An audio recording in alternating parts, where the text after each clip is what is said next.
sa Sunday School po ng mga adult na ating pong pinag-aaralan, ang book po ng Isaiah, una sa mga libro na ating pong tatalakayin. At alam natin po na pag-aralan po natin sa mga previous na pag-aaral, ang pinakatema po ng Book of Isaiah ay ang kaligtasan po ng Diyos o kaligtasan ni Jehovah, hindi lamang para sa bayan ng Israel, hindi lamang para sa mga hintil, kundi sa lahat po ng creation po ng Panginoon. Ipapakita po sa atin ng Book of Isaiah kung paano po ililigtas ng Diyos ang mundo na sinumpa ng Diyos dahil sa pagbagsak ng tao sa kasalanan sa Genesis chapter 3. At bilang review po ng ating pong pag-aaral, alam natin po na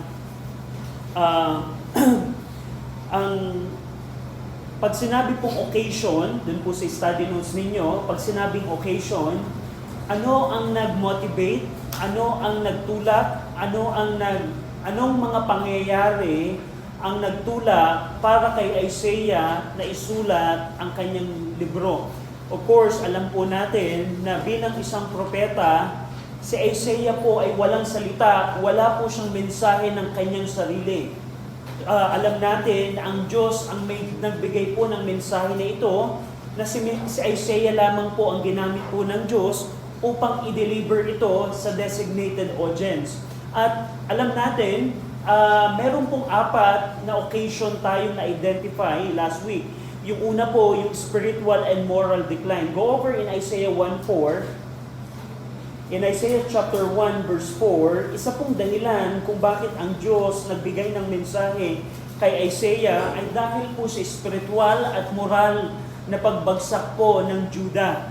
Go over in Isaiah 1:4, sabi po dito ng Panginoon, sinful nation, a people laden with iniquity, a seed of evildoers, children that are corrupters, they have forsaken the Lord, they have provoked the Holy One of Israel unto anger, they are gone away backward. So in Isaiah 1:4, ganito po dinescribe ng Panginoon, ano po ang kalalagayan po ng Judah nung panahon po na ibinigay po ng Diyos ang Book of Isaiah.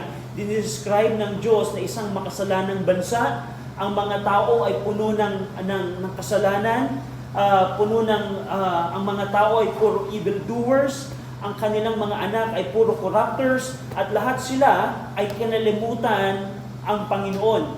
At dahil sa kanilang ginawa, sabi ng Isaiah 1:4, they provoked the Lord sa galit.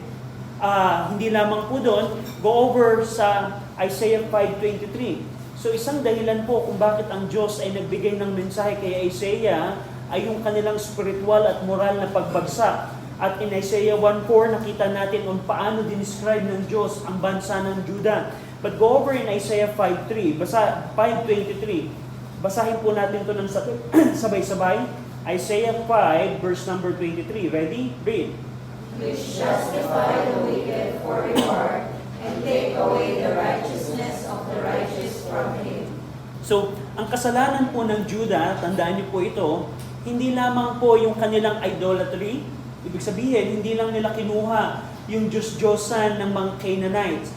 Hindi lamang din po yung kanilang covenant unfaithfulness. Tandaan niyo po, ang bayan po ng Israel at ang Panginoon, sila po ay merong kasunduan through the Mosaic Law. Yun po yung Old Covenant. Nung ang Panginoon ay nagbigay ng law sa Exodus chapter 20 and so on and so forth, yun po ay naging kasunduan ng Diyos at sa bayan po ng Israel. At hindi lamang nila nilabag ang kanilang covenant, hindi lang sila nagkaroon ng idolatry, isa din pong kasalanan ng bayan po ng Judah ay yung kanila pong mga social injustice. Katulad po nung binasa natin sa Isaiah 5:23, they justify the wicked for a reward. Yung pong mga tao na may kasalanan, dahil po sa reward or bribery na natatanggap ng mga ruler, ay ginagawa nilang matuwid yung mga masasama dahil sa kanilang natatanggap. Now, ang tanong, in application sa ating pong panahon, sa ating bayan, ito ba ay makatotohanan? Na merong mga taong makasalanan na may krimen na ginawa, pero dahil meron silang ibinibigay sa hustisya, they become justified. Ang tanong, sa flood control anomaly ng ating bayan. Ang dami nang nakulong, di ba? Ang dami nang na-condemn. Tunay ba na marami nang na-condemn or marami ang wicked na na-justify for the reward? At yun po ang makatotohanan. At dito, kung titingnan po ninyo, kinundima po ito ng Diyos. Yung mga tao sa Judah, sabi ng Panginoon, verse 22, "Woe unto them that are mighty to drink wine and men of strength to mingle strong drink." So, sinumpa ng Diyos yung mga taong nagiinom. And hindi lamang doon, they justify the wicked for reward and take away the righteousness of the righteous from him. Yung mga taong makasalanan ang gina-justify at yung tao na matutuwid ang nakukulong, yung tinatanggalan ng katuwiran. Alam natin, nung panahon po ng dating administrasyon, marami pong kontra sa administrasyon dati na pinakukulong.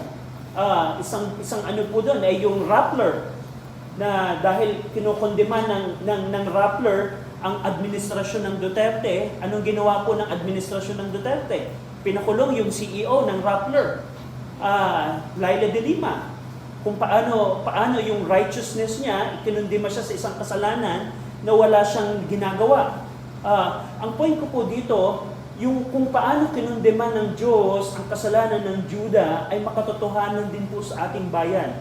Kung paano ang mga may kasalanan ay nagiging matuwid dahil sa kanilang reward na ibinibigay or bribery, ganun din kung paano yung mga matutuwid ay tinatanggalan sila ng katuwiran. Kung yun ay makatotohanan sa bayan ng Judah at ito din ay makatotohanan sa ating bayan ngayon.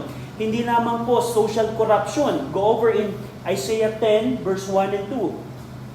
Isaiah 10 verse 1 and 2. Basahin uli natin to ng sabay-sabay. Isaiah chapter 10 verse 1 and 2. Ready? Read. "Woe unto them that decree unrighteous decrees, and that write grievousness which they have prescribed, to turn aside the needy from judgment, and to take away the right from the poor of my people, the widows may be their prey, and that they may rob the fatherless." So ito po, kinundima po ng Diyos yung pong mga batas na ginawa po ng mga ruler ng Judah. Yung kanilang mga batas, instead na mapaalwan ang mga fatherless, ang mga widow, ang mga needy, mas pinahirapan pa ng mga batas na ginawa ng mga ruler ang mga may hirap. Now, sa ating panahon, may mga batas ba ang ating bayan na instead na nagbibigay ng kaluwagan sa mga fatherless, sa mga needy, instead na nagpapaluwag ng buhay ng mga mamamayang tao, mas pinahihirapan pa ang tao. So, tingnan niyo po, kung paano sa ating pong panahon, may mga batas po ang mga mambabatas na ginagawa na instead na mapaalwan yung buhay ng tao, ay mas pinahihirapan pa ang tao. Alam niyo ba, sa Southeast Asia, ang Pilipinas po may pinakamataas na value-added tax among Southeast Asia. Napakalaki po ang buwis na kinukuha ng tao ng pamahalaan sa bayan. At yun po isang example ng violation ng Isaiah 10, na yung mga lawmakers sa Judah ay kinundima ng Diyos dahil yung kanilang batas, yung mga decree na kanilang ginagawa ay in order to oppress yung pong mga fatherless, yung pong mga widow, and so on and so forth. So, yun po ay yun po ay mga halimbawa ng mga social corruption na kinundima po ng Diyos through Prophet Isaiah. At dahil po sa kanilang moral decay, ay susumpain sila ng Panginoon. We're going to see that later on. But go over in Isaiah 2:8. Isa pa pong halimbawa, in Isaiah chapter 2, verse number 8, ito po yung kanilang religious sin or spiritual sin. "Their land also is full of idols. They worship the work of their own hand, that which their own fingers have made." So meron pong idolatry. So gusto ko pong tingnan ninyo, ang isang nagtulak sa Diyos kung bakit niya pinadala si Isaiah at mangaral sa Southern Kingdom ay hindi lamang yung kanilang idolatry, hindi lamang yung kanilang social injustice at hindi lamang yung covenant unfaithfulness nila, halo-halo po ang kasalanan po ng bayan po ng Judah. At dahil po dito, hindi lamang po yun, go over in Isaiah 1 verse 12 to 15. Isa pa po itong kasalanan na ginagawa po ng Juda. So meron silang idolatry, meron silang social corruptness, meron silang covenant unfaithfulness. Hindi lamang po yun, habang ginagawa nila yung kasalanan na ito, yung sari-saring kasalanan, active sila sa pagsamba sa Panginoon. Tingnan niyo po ito. In Isaiah 1 verse 12 to 15. When you come to appear before me, the Lord is speaking here, who had required this at your hand to tread my courts, bring no more vain oblation. Incense is an abomination unto me, the new moons and Sabbath, the calling of assembly. I cannot away with it. It is iniquity, even the solemn meeting. Your new moons and your appointed feasts, my soul hated. They are a trouble unto me. I am weary to bear them. And when you spread forth your hands, I will hide mine eyes from you. Yea, when you make many prayers, I will not hear. Your hands are full of blood. Ano po ang tinutukoy dito ng Panginoon? Habang ang mga Southerners ay gumagawa ng sari-saring kasalanan, nadoon sila sa templo at sumasamba sila kay Jehovah. Nadoon sila sa templo upang i-celebrate yung mga feast po nila. Just imagine that. Habang sila ay outwardly religious, yung kanilang pamumuhay ay puno ng kasalanan.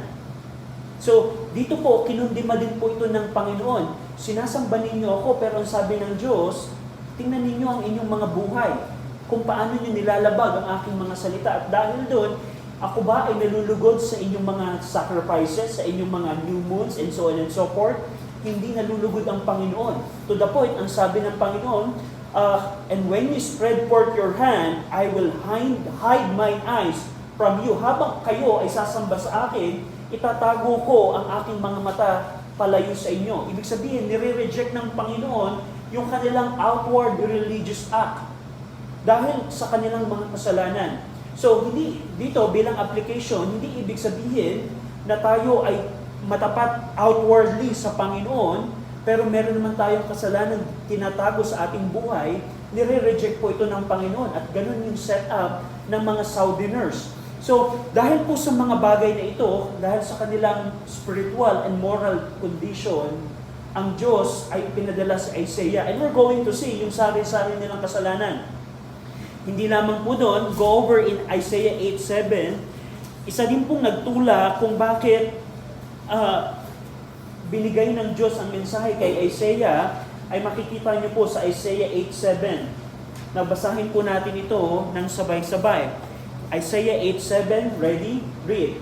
Now therefore, behold, the Lord bringeth up upon them the waters of the river, strong and many, even the king of Assyria, and all his glory, and he shall come up over all his channels, and go over all his sands. So, isa din pong dahilan kung bakit ibinigay ng Diyos ang Book of Isaiah ay dahil po sa pag-angat ng kaharian po ng Assyria. Yung pong rise and aggression po ng Assyria ang nagtetreat sa national security ng North and Southern Kingdom. Now, ano po ang implication po nito? Yung paangat na po ang mga foreign invaders o foreign nation, isa pong blunder na ginawa po ng mga hari ng Southern Kingdom, katulad po ni King Ahaz, ay nakipag-alyansa po sila. Nakipag-alliance si King Ahaz sa Assyria. Go over in 2 Kings. Now, Brother RJ, anong masama sa alliance? Tingnan niyo po ito sa 2 Kings chapter 16, 2 Kings chapter 16, 2 Kings 16, verse 7 to 9. So Ahaz sent messenger to Tiglath-Pileser, king of Assyria, saying, I am thy servant and thy son. Come up and save me out of the hand of king of Syria and out of the hand of the king of Israel, which rise up against me. And Ahaz took the silver and gold that was found in the house of the Lord and in the treasures of the king's house, and sent it for a present to the king of Assyria. And the king of Assyria hearkened unto him, for the king of Assyria went up against Damascus and took it, and carried the people of it captive to Kir, and slew Rezin. So dito po makikita po ninyo, isang kasalanan nila ay yung kanilang political alliance. So hindi lamang ang dinidil ng Book of Isaiah ay yung kanilang spiritual, social, and covenant unfaithfulness sa Panginoon, meron din po silang mga political sin. At ito pong isang example po nito ay yung pong alliance po ni Ahaz sa Assyria. O paangat na ngayon ang Assyria. Instead na magtiwala sila kay Jehovah, bakit makasalanan, Brother RJ, bakit kasalanan ang makipag-alyansa sa Assyria? Kasi po, instead na magtiwala sila sa Panginoon in order na ma-secure ang kanilang nation, mas nagtitiwala sila sa Assyria. At yun ang ginawa po ni King Ahaz. Kaysa magtiwala siya sa Panginoon, Panginoon, can you deliver us from these foreign invaders ng Syria? Ang ginawa ni King Ahaz, nag-alyansa siya sa Assyria. At yun po ay mistrust ng bayan ng Southern Kingdom sa Panginoon. Mas higit niyang pinagtitiwalaan nila ang ibang bayan kaysa sa Panginoon. Dahil doon, kinundama po yun ng Panginoon. And we're going to see that sa Book of Isaiah. Hindi lamang po ito, let's see here. Isaiah 31, verse 1 to 3. Isaiah chapter 31, verse 1 to 3. Another example po ng kanilang political pragmatism.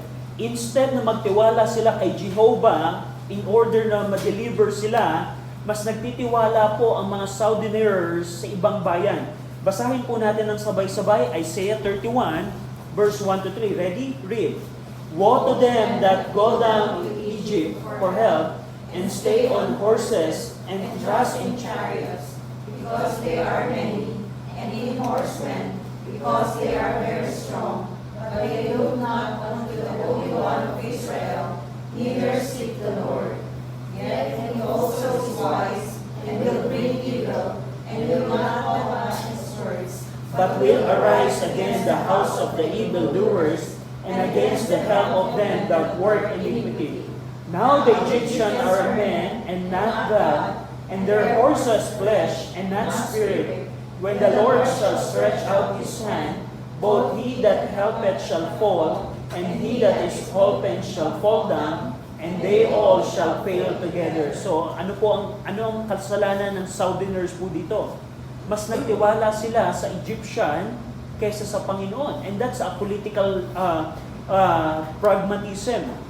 Yan po ay kasalanan sa Panginoon. So, bilang application, kung tayo ay merong danger na sa ating buhay, meron tayong kapahamakan sa ating buhay, ang itinuturo po ng Panginoon dito, kung tayo ay magtitiwala hindi sa Diyos at sa ibang tao, sa ibang bagay, yun po ay kasalanan sa Panginoon. At dito, kinundiman ng Diyos ang kasalanan po na yun. Instead na magtiwala sila sa Panginoon, nagtiwala sila sa mga kabayo, sa mga chariot ng mga Egyptian. Isa din po yan sa kasalanan na ginawa po nila. At dahil po sa sari-saring kasalanan po ng Southern Kingdom, as we survey the book of Isaiah, i-highlight ko po kung ano pong klase at sari-sari ang kasalanan po na ginagawa po nila. Tandaan niyo po, hindi lamang po spiritual na kasalanan ang dinidil po ng mga propeta. Pati po yung mga kasalanan ng nasa gobyerno, kasalanan ng mga husgado, kasalanan ng mga businessman, lahat po ng yun ay dinidil ng mga propeta. Kung kayo po sa every Wednesday, pwede nyo pong makita sa Book of Amos, even ang kasalanan po ng Northern Kingdom ay kinukondema po. At dahil po sa mga kasalanan po ng mga Southerners, go over in Isaiah 55, Isaiah chapter 55, verse 6 to 7, ito po ang mensahe ng Diyos sa kanila. Isaiah chapter 55, verse 6 to 7. Seek ye the Lord while he may be found, call ye upon him while he is near. Let the wicked forsake his way, and the unrighteous man his thought, and let him return unto the Lord, and he will have mercy upon them, and to our God, for he will abundantly pardon. So, hindi lamang binigyan ng warning and judgment ng Diyos ang mga Southerners dahil sa kanilang kasalanan, tinatawag din po ng Panginoon sila sa pagsisisi. Saliksikin ninyo ang Panginoon habang siya ay pwede nyo pang masaliksik. Habang hindi pa ipapadala ang Babylonia sa inyo, saliksikin nyo siya. At yan po ang pinaka, we can see na ang habag ng Panginoon, ang kabutihan ng Panginoon, na kahit ganun ang kanilang kalalagayan, nagpapadala ang Diyos ng mga propeta upang tawagin sila sa pagsisisi. So, yan po ang makita natin. At dahil po doon, and of course, ina-anticipate din po ng Panginoon ang pagbagsak po nila through the Babylonian. Go over in Isaiah 39, verse 6 to 7. Isaiah chapter 39, verse 6 to 7. Go over in Isaiah 39, verse 6 to 7. Behold, the days come that all that is in thine house, and that which thy fathers have laid up in store until this day, shall be carried to Babylon. Nothing shall be left, saith the Lord, and of thy son that shall issue from thee, which thou shalt beget, shall they take away, and they shall be eunuch in the palace of the king of Babylon. So, dito ina-anticipate din ng Panginoon ang pagbagsak po nila sa kamay po ng Babylonia. So dahil sa sari-saring kasalanan po ng mga Southerners during the time of Isaiah, hindi lamang tinatawag ng Diyos sila sa pagsisisi, kundi binibigyan sila ng diin na, hey, parating na ang Babylonia, magsisi na kayo. So dito po makikita natin yung anticipation ng future exilic suffering ng Southern Kingdom. And ultimately, go over in Isaiah 40, dun lang po sa kasunod na chapter, Isaiah chapter 40 verse 1 and 2, na kahit merong impending judgment, merong pong comfort and restoration na kahanda ang Diyos sa bayan po ng Israel. Go over in Isaiah 40 verse 1 and 2. Comfort ye my people, saith your God, speak ye comfortably to Jerusalem, and cry unto her, that her warfare is accomplished, that her iniquity is pardoned, for she had received of the Lord's hand double for all her sin. So kahit merong impending judgment, kaya po ang tema ng Book of Isaiah ay salvation belongs to Jehovah, or the Lord's salvation, kasi hindi lamang puro negative ang Isaiah. From chapter 40 to 66, makikita po ninyo doon yung comfort ng Diyos sa bayan ng Israel, at yung restoration ng Diyos sa bayan ng Israel. Hindi katulad ng Book of Amos. Ang Book of Amos, puro talaga judgment, sin, negative po ang Book of Amos. Ito pong Book of Isaiah na kahit meron tong warning and judgment, meron pong promise of future restoration. Kailan ito mangyayari, Brother RJ? Ito po hindi pa nangyayari ngayon. Ang bayan ba ng Israel ay may comfort ngayon? Sa gitna ng maraming kalaban nilang bansa ngayon sa Middle East? Ito po yung mangyayari pag si Jesus Christ po ay bumalik na at ang Millennium Kingdom ay establish niya sa bayan po ng Israel. So, yan po yung occasion. So, bakit mahalaga to, Brother RJ? Kasi po, dito po natin makikita ano ang nagtulak sa Diyos na ibigay ang mensahe kay Prophet Isaiah.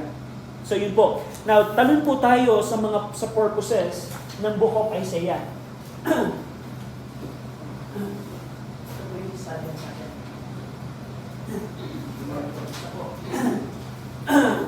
So, we're having a survey ng Book of Isaiah at tinitingnan natin ngayon sa page number 4 yung pong mga purposes. Ibig sabihin ng purposes, anong pagkakaiba ng Brother RJ sa occasion? Ang occasion, ano ang nagtulak sa writer or ano nagtulak sa Diyos upang ibigay ang mensahe?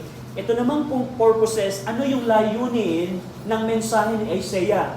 So meron po tayong makikita na several purposes si Isaiah. Yung una po ay upang i-reprove at tawagin ang bayan po ng Southern Kingdom sa pagsisisi. Sa pamamagitan po ng pag-expose ng mga kasalanan, ng mga covenant violation, yung pong social injustice and even idolatry, ang pinakalayunin po dito ng Panginoon ay tawagin ang Southern Kingdom sa pagsisisi. Go over in Isaiah 1, verse 16 to 18.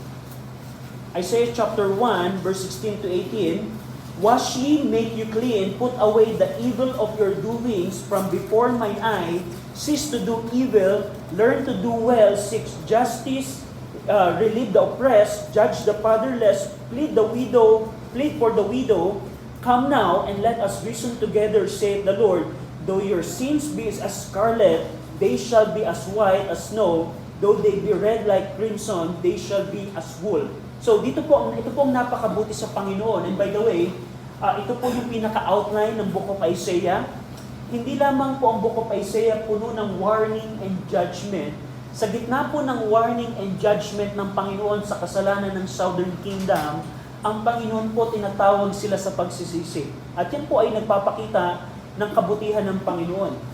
Na kahit ang Panginoon ay righteous God, just God, ang Panginoon ay nagpapakita pa rin ng habag na gusto pa rin niyang makapaniig ang kanya pong mga tao. And we can see that in the book of Isaiah. At yan po ang isang layunin ni Isaiah upang tawagin ang bayan po ng Israel na bumalik sa Panginoon. Pangalawa ay upang magbigay ng warning of the coming judgment. Go over in Isaiah 5, verse 24 and 25. Isaiah chapter 5, verse 24 and 25. So, hindi lamang upang tawagin ang bayan ng Judah sa pagsisisi, isa din pong purpose kung bakit si Isaiah ay may nagbigay ng mensahe, ang Diyos ay nagbigay ng mensahe kay Isaiah upang bigyan sila ng warning of the coming judgment. Go over in Isaiah 5, verse 24 and 25. Therefore, as the fire devoureth the stubble, and the flame consumeth the chaff, so their root shall be as a rottenness, and their blossom shall go up as dust, because they have cast away the law of the Lord of hosts, and despised the word of the Holy One. Therefore is the anger of the Lord kindled against his people, and he had stretched forth his hand against them, and had smitten them, and the hills did tremble, and their carcasses were torn in the midst of the street. For all this is his anger is not turned away, but his hand is stretched out still. So dito in-announce ng Panginoon ang consequences ng kanilang mga kasalanan. Kung sila ay magpapatuloy sa pag-reject, sa pagsisisi, kung sila ay magpapatuloy sa kanilang spiritual sin, kanilang covenant breaking, sa kanilang social injustice, kanilang political pragmatism, ang Panginoon ay nagbigay ng warning, kung hindi kayo magsisisi, ito ang magiging consequence ito. And to the point na pinortel niya yung judgment na mararanasan nila sa threat ng Assyria. Of course, we know the history. Hindi po ginudge ng Diyos ang Judah, ang Jerusalem. May mga bayan po ng Judah na ginudge ang Panginoon like Lachish. Ang Assyria po ang nag-destroy sa bayan po ng Lachish. Part po yun ng Judah. Pero ang Jerusalem po ay hindi po ang Assyria ang nagpabagsak, kundi ang Babylonia. Yun po ay mga warning ng Diyos, hey, Southerners, magsisi kayo, tinatawag ko kayo sa pagsisisi, pero kung hindi kayo magre-response, ito ang judgment na mararanasan ninyo. So yun po ang pangalawang purpose ng Book of Isaiah. Pangatlo, na comfort ng Book of Isaiah ay upang magbigay ng comfort and promise restoration. Ang Book of Isaiah po, ang chapter 1 to 35, puno po ito ng warning and judgment. Yung chapter 40 to 66, ito po ay nagbibigay ng comfort and redemption. Sa gitna po ng dalawang division po nito, sa gitna po meron kayong mapapansing historical interlude kung saan si Prophet Isaiah at Hezekiah ay merong narrative. Ito po ay narrative. So, ang gusto ko pansinin ninyo, ang Book of Isaiah po ay hindi po puno ng judgment. Ito din po ay naglalaman ng comfort and redemption sa kaligtasang ibibigay ng Diyos sa Israel, sa Gentile, at even sa buong creation ng Panginoon. We can see that in Isaiah 40 hanggang 66. Pang-apat po na layunin ng Book of Isaiah ay upang i-reveal ang Messiah at ang kanyang paraan ng kaligtasan. Sa Book of Isaiah po, napakadami pong reference na ibinigay or napakadaming revelation na ibinigay ang Diyos kay Isaiah pertaining to the Messiah. Example sa Isaiah chapter 7 verse 14, Messiah was revealed as the Emmanuel. Sa Isaiah chapter 9 verse 6 to 7, ang Panginoong Kristo ang Messiah mula sa as a Davidic king. In Isaiah chapter 11 verse 1 to 10, ang Messiah ay dinescribe as a righteous branch. Sa Isaiah chapter 42 verse 1 to 4, Isaiah is revealed as a servant. In Isaiah chapter 49 verse 6, ang Isaiah ay tinawag na light of the nation, to the nation. In Isaiah chapter 53, ang Isaiah, si Messiah, ang Panginoong Kristo ay ni-revealed as a suffering servant. And lastly, in Isaiah chapter 61, ang Messiah ay nirevealed as the anointed deliverer. Ang isa din pong layunin ng Book of Isaiah ay upang i-reveal sa bayan ng mag-Israel at ng Judah at sa lahat ng creation ng Panginoon ang paparating na Messiah. Meron bang example tayo na nakapag-benefit sa Book of Isaiah? Do you remember the Ethiopian eunuch? Sa pamamagitan ng Book of Isaiah, nakita niya kung sino ang Messiah, the suffering servant. We know that in the Book of Acts. So yan po ang isang layunin ng Book of Isaiah upang i-reveal ang Messiah at ang paraan niya ng kaligtasan. At panglima na purpose ng Book of Isaiah upang establish yung transcendence, holiness, and sovereignty of God. Go over in Isaiah 6. Dito po sa Book of Isaiah, makikita po natin ang katangian po ng ating Panginoon.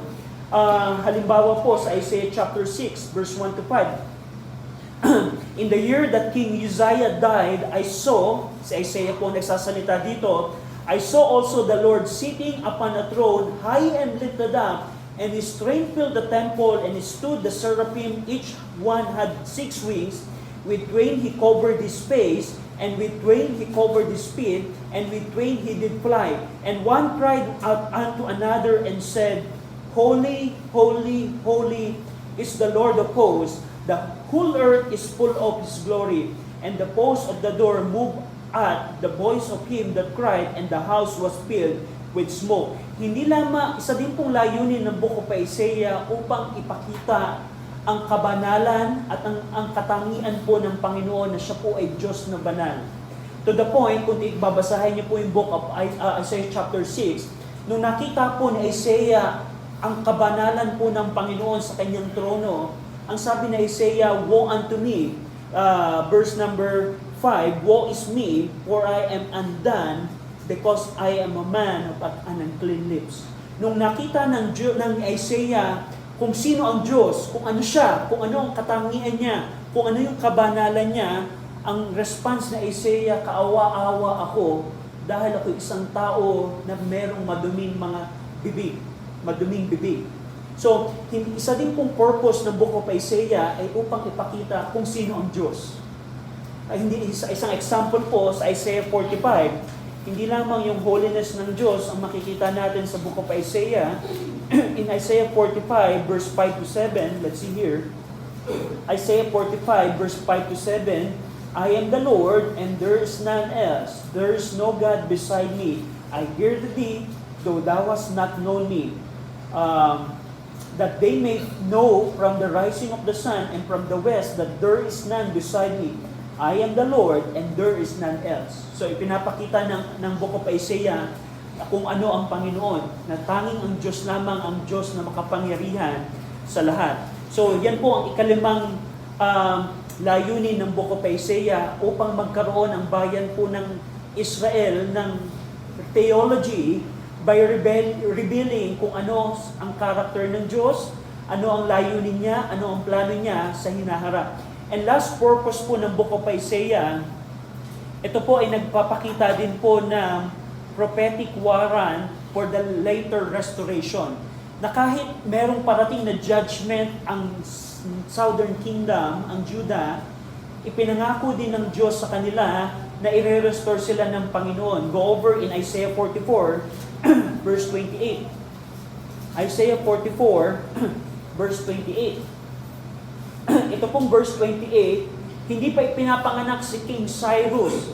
158 years into the future, si King Cyrus ay maghahari sa Persia.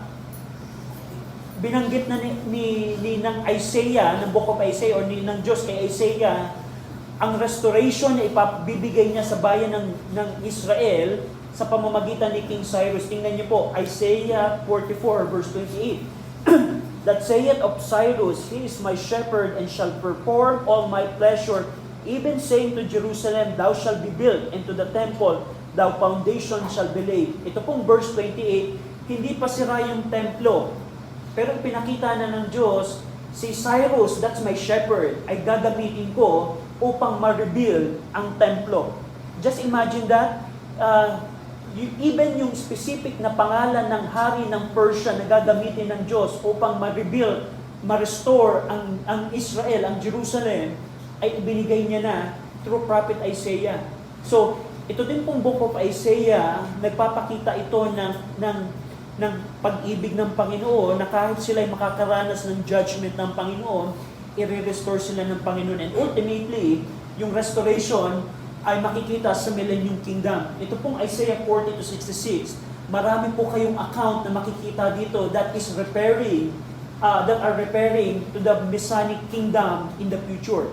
Katulad nung longevity of life, binanggit ni Isaiah na may-restore po yung longevity of life. Kung ikaw ay mamatay ng 100-year-old, sabi ni Isaiah, sa Millennium Kingdom, infant ka pa. Just imagine, 100-year-old namatay, tapos nasa death certificate, ito namatay, bata pa siya nung namatay. Ma-restore yung longevity. At ma-restore din yung mga sakit, mawawala yung mga sakit, yung pong mga sumpa na ipinatong ng Diyos sa Genesis chapter 3, mawawala po yun. Yung pong mga bangis ng hayop, mawawala din po yun. At yun po ay bahagi ng restoration ng Diyos. Ibinigay ito ng Diyos sa kanila upang ang Book of Isaiah, upang ipakita ang restoration na ibibigay ng Diyos. So yun po yung mga purposes ng Book of Isaiah. Any question? Meron po kayong question? So let's move po. Ano po yung mga distinctive features na mapapansin po natin sa Book of Isaiah? Una, yung pong messianic concentration, tulad ng nabanggit ko po sa inyo, there are at least 7 references na ibinigay sa Isaiah patungkol kay Jesus Christ. Ang Isaiah po ay naglalaman ng clearest and most explicit Old Testament portraits of the Messiah, including Emmanuel, Isaiah 7, David the King, Isaiah 9, the suffering servant, Isaiah 53, and the Redeemer of the nation. So yan po ang isang feature ng Isaiah na puno po ito ng messianic prophecy. Pangalawa, ang Book of Isaiah din po ay nag-highlight ng kabanalan po ng Diyos. We read kanina sa Isaiah chapter 6 kung paano ipinakita ng Diyos ang trono niya. Just imagine, through the Book of Isaiah, alam natin ang trono ng Diyos. Kung anong klaseng, anong meron sa trono ng Diyos. Yung pong mga seraphim ay sumisigaw at continually nagsumisigaw, Holy, Holy, Holy. Yan po ang Panginoon. Paano natin nalaman to? Through the Book of Isaiah. And throughout the Book of Isaiah, marami po kayong meron kayong common na title na makikita title ng Diyos sa Book of Isaiah, katulad ng the Holy One at the Lord of Hosts. Throughout the Book of Isaiah, yung pong mga divine title na yon ay nagpapakita ng kabanalan, ng justice and sovereignty ng Panginoon. Another feature ng Book of Isaiah ay ito pong wide scope nito, na hindi lamang ito nagpapakita ng local setting, even cosmic setting. Cosmic setting, makikita po nyo dito sa Book of Isaiah, yung pong even yung mga stars, yung pong mga nasa above the firmament ay gagamitin ng Diyos na object upang ma-restore, i-judge at restore ang bayan po ng ang Israel po. You can see that sa Book of Isaiah. Pang-apat, yung po literary and poetic brilliance po ng Book of Isaiah. Dito nyo po makikita na ang Book of Isaiah ay nagpakita ng wide variety of genre and style. Ang Book of Isaiah po ay meron po itong prophetic discourse. Pag sinabing prophetic discourse, just think about Isaiah preaching to the southern kingdom of their sin. So, habang pinipreach na Isaiah yung kanyang mensahe, sinulat din niya ito. So may bahagi po ng Isaiah na parang study notes. Just imagine sa mga preacher, pag nag-preach kayo, di ba meron kayong notes? Ganon din po sa Isaiah. Nung nag-preach Isaiah, gumawa siya ng note niya at ngayon nasa Book of Isaiah yung mga notes niya. Hindi lamang to may prophetic discourse, meron din po itong mga poetic oracles. Si Isaiah po is a poet, hindi lang siya prophet, siya din ay poet. Merong mga lament at merong mga kanta. May kanta kayo makikita sa Book of Isaiah at meron ding fourthly oratory. So, ang Book of Isaiah in terms ng literary style, ito po ay puno ng imagery, rhetorical power, and elevated diction. dito po makikita ninyo, dahil po sa katangian ng Book of Isaiah, pwede nating i-consider na si Isaiah po, siya po ay Prince of Prophets. Hindi dahil, dahil kung sino si Isaiah, of course, dahil si Isaiah, kinonsider niya, kinumpara niya ang sarili niya kay Jehovah, woe is me. Pero in terms ng kanyang style, doon niyo po makikita na talagang we can say na parang Apostol Pablo siya ng mga propeta. Kung ano yung knowledge niya sa poetry, sa mga kanta, sa mga oratory, mga discourse, and so on and so forth. And you can see that sa Book of Isaiah. And some people consider ng Book of Isaiah is the little Bible. Bakit? Kasi, ilan ang Old Testament natin? 66. Old Testament, 39 books.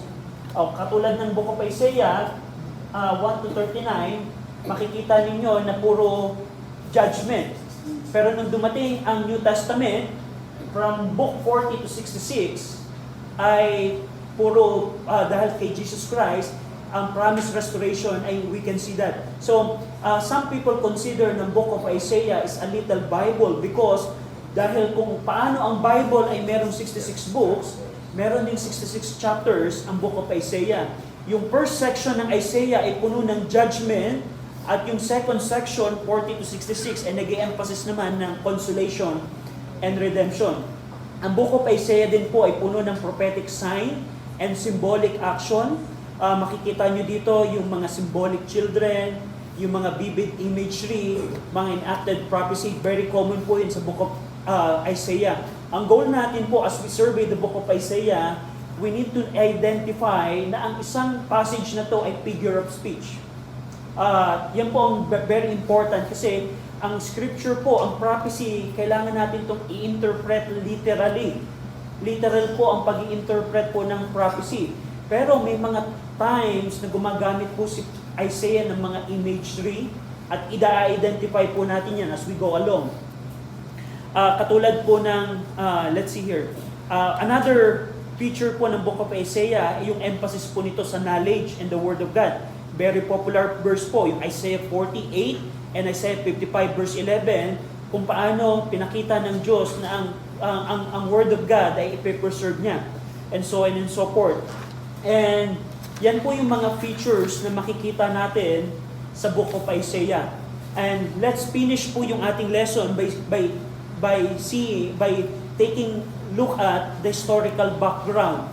So, dinivide ko po yung historical background ng Book of Isaiah sa apat. Yung una, yung political context. Tandaan niyo po, nung sa Isaiah po ay nangaral sa loob po ng apat na hari ng Southern Kingdom, ang nangingibabaw na kapangyarihan sa buong mundo ay ang Assyria, under Tiglath-Pileser, Shalmaneser, Sargon, and Sennacherib. At ang Judah, nung panahon po ni Isaiah, ay nakakaranas po ng constant threat na mag-submit kayo sa Assyria. Judah, Assyria, halimbawa ako yung Assyria, Judah, mag-submit kayo sa akin dahil ako makapangyarihan na bansa ngayon. At during that time, dun po yung panahon na nag-minister sa Isaiah. So yun po yung political context. Ang nasa kapangyarihan ay ang bayan ng Assyria at ang Judah, kung saan nagmi-minister sa Isaiah, is in constant threat. Pangalawa po ay yung religious context. And nakita na natin to kanina na yung mga tao po ng Southern Kingdom ay puno po ng kasalanan at the same time, sila ay merong outward religious act na ginagawa at nireject yun ng Panginoon. Yung kanilang formal temple worship ay kasabay po noon ang kanilang continual na corruption, idolatry, and social justice. Pangatlong background po ng Book of Isaiah, nung sa Isaiah po ay nag-minister, kasabay po niya si Prophet Jonah, si Hosea, and Micah. So, by knowing this, makikita po ninyo na kung ano ang kasalanang ni-reveal ni Hosea at ni Micah, ganun din po ang kasalanang dinidil ni Isaiah. Yun po yung mga kasabayang propeta ni Prophet Isaiah, si Jonah, si Hosea, and Micah. At lastly, yung key royal episode, katulad po nung yung pride po ni Uzziah at yung subsequent leprosy, yung reign ni Jotham, yung apostasy po ni Ahaz, yung kanyang alliance Assyria, and lastly, yung spiritual revival nung panahon po ni Hezekiah, and so on and so forth. Yun po yung historical background ng Book of Isaiah. And lastly, yung outline po ng Book of Isaiah, as we see, na from chapter 1 to 35, ito po yung nakafocus sa warnings and judgment. Warning and judgment. In the middle po ng warning and judgment, makakakita po kayo dito ng mga judgment of the nation. Papakita po dito na hindi lamang ang warning and judgment ay para sa Southern Kingdom. Para din po ito sa Israel, para din po ito sa Babylonia, para din po ito sa iba pang sa Assyria and other nation.